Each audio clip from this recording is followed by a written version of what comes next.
All right, welcome one and welcome all back to the WCS America Qualifiers. Still watching Twitch chat. It's glorious. It's glorious. Spawning here in the top right corner of the map. He's fighting for that challenger spot. It's gonna be the green Protoss player, Believe.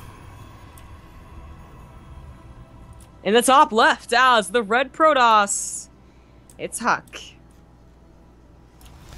Now, of course, HuK repping Evil Geniuses.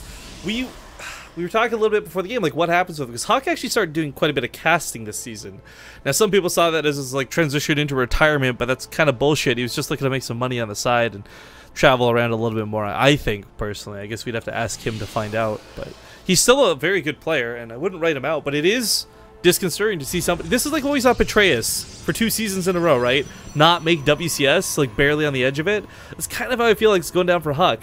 This is a guy you would expect to have made it already, but instead he's fighting for his life in the last best of 3 of the last qualifier. Yeah. I don't know. You know, everyone hypes HuK up, and everyone should hype HuK up because HuK has some really incredible moments, and of Except course, when he plays Zerg. And it's just a big legend, yeah. Except when he plays Zerg and controls the Mutus. But I wouldn't have been surprised that much if he had not made it through. If he doesn't make it through now, I'd be like, oh, that sucks. He got so far and he looked kind of good. But there are so many other people that are you know on the up and up in the North American scene, like the players you just cast. That I don't know. It was always going to be a slugfest to begin with. So why do you like that saying so much? Okay, so first off, that saying comes from, like, the first time I ever heard that was in Beer Fest, right? For those who don't know, in chat, I just read a slap and tickle. So when I was watching, Zombie made me watch A League of Their Own, and when I was watching it and the guy says it there, I straight up spit out, like, the water type, like, didn't spit out, but I kind of like, like, so it had to go up my nose. I was like, he said it. He really just said it. The pickle tickle. Little pickle tickle. It's worse too because it's, I don't know the actor's name, but it's that guy that really just that guy saying it, right? He's in so many things that no one remembers his name. Yeah. Like, wasn't he what was that show, like the producer, the director, or something like that back in the 90s? It was a television show. Was that him? Oh, you know, I think you're right, but I can't remember what it was called. Yeah, it was something like that. The writer? Oh god, it's something like that. Chat will know. Quick, Google so you can impress us. Right? Exactly. Base Straight TV. Hey Rifkin, I bought Zombie Grub a book for I think for her birthday via Amazon wishlist. Do you have one? I sadly don't. I don't really read that many books. Well, you can just have an Amazon wish list and not have books on it.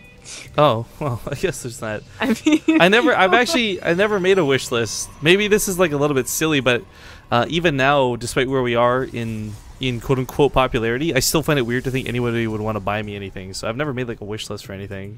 Yeah, I only made it for my birthday stream.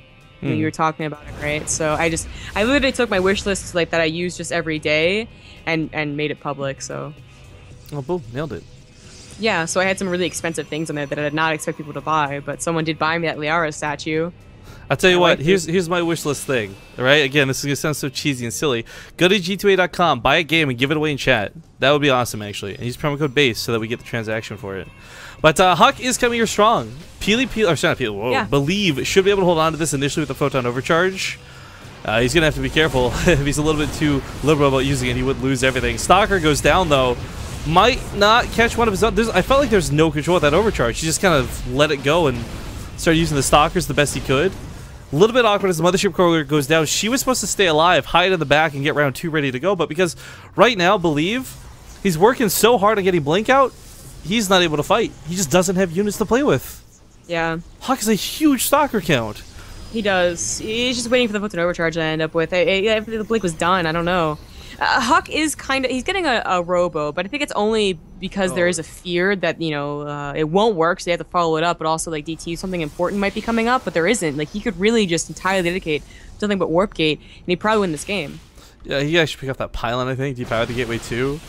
I mean, the big thing for this is Blink will beat out non-Blink every single time, but not if you don't have enough stalkers, and that's why the number game comes critically important, is it's like 5 seconds from finishing. But HuK is he's gonna kill enough of the stalkers. The question is, will the probes actually finish this off? Blink's done. It is, but it's only 2 stalkers to blink. More stalkers from HuK are coming in here. Because he pulled all the probes, there's no money. He can't actually build more stalkers to use the blink for.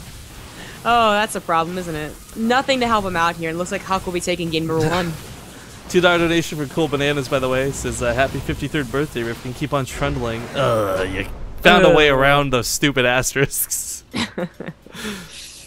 Alright, well, congratulations to HuK. It is just map number 1, but it's a good lead in the series because PvP can be really, really touch and go. Especially with how cheesy it can sometimes be. Yeah. Yeah, it can be. Will he get away with doing